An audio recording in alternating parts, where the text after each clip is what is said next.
Hello everyone. The October month was a reasonably good month from a fixed income market standpoint. We saw yields coming off across the yield curve, ranging from 10 basis points lower end to north of 20 basis points. This was largely, the reason for this largely could be attributed to a reasonably benign outlook on interest rates given by the MPC members during the RBI MPC policy. So while there was no rate cut, the underlying guidance was reasonably dovish, which led market participants to bid up prices, and therefore the yields actually came down.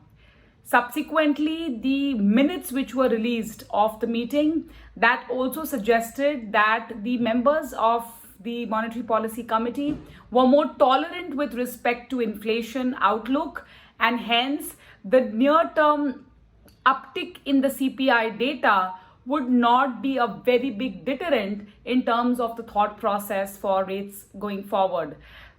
This is not significantly different from what we are seeing in the rest of the world.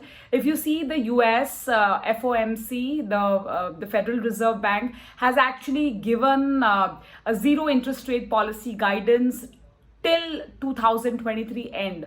So in some sense, you could be reminded of a Fed style guidance which our central banker gave in this time. So that is the reason we saw this rally. We also saw the open market bond purchases amount being increased from 10,000 crores to 20,000 crores. And something which has never happened before, which is the state development loan auction. They announced an OMO on the state development loan front. And the TLTRO, the targeted long-term repo operations, now is on tap up to 1 lakh crore. So whenever you want, as a banker, you can actually go and borrow from Reserve Bank of India and buy corporate bonds. So I think a combination of these measures have really enthused the bond market participants, because there is supply which is coming in. There was this $1 million question as to who will absorb this entire supply.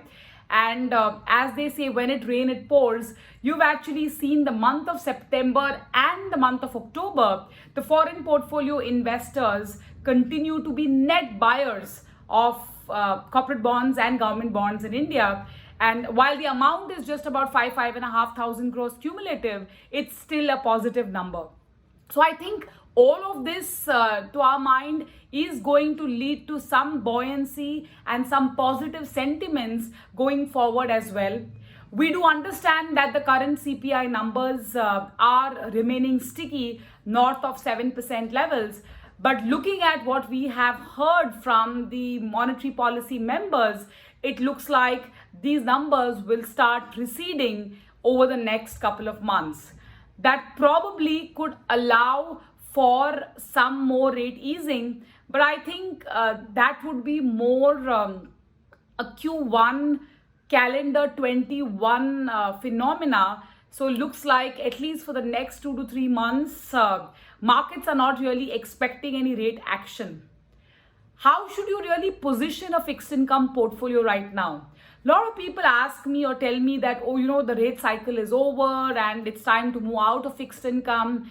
And my only question to them is, when are you expecting the next rate hike? We do not have enough and abundant clarity on the medical emergency which has plagued the world.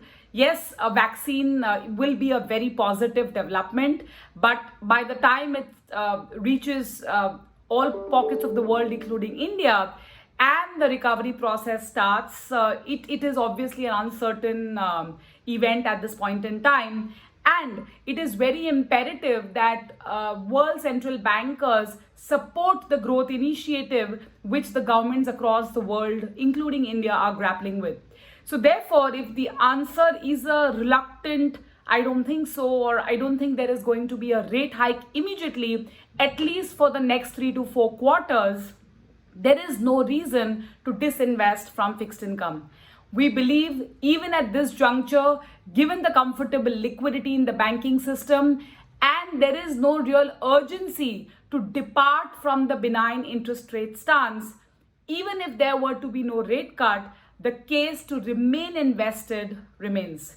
We also believe that the curve is reasonably steep.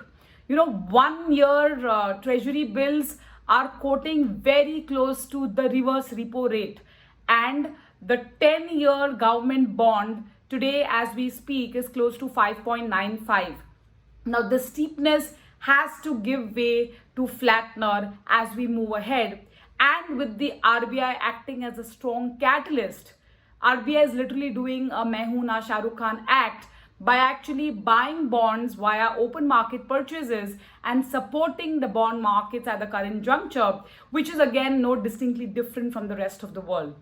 So therefore, in conclusion and summary, while there is no immediate rate cut expectation, I don't think we need to get very disturbed, as we do not see an immediate rate hike in the offing, and therefore extending the duration on your fixed income portfolio even at the current juncture to our mind makes a lot of sense.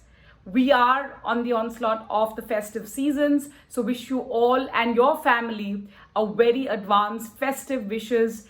Take care, stay safe, stay invested. Bye. Mutual fund investments are subject to market risks. Read all scheme-related documents carefully.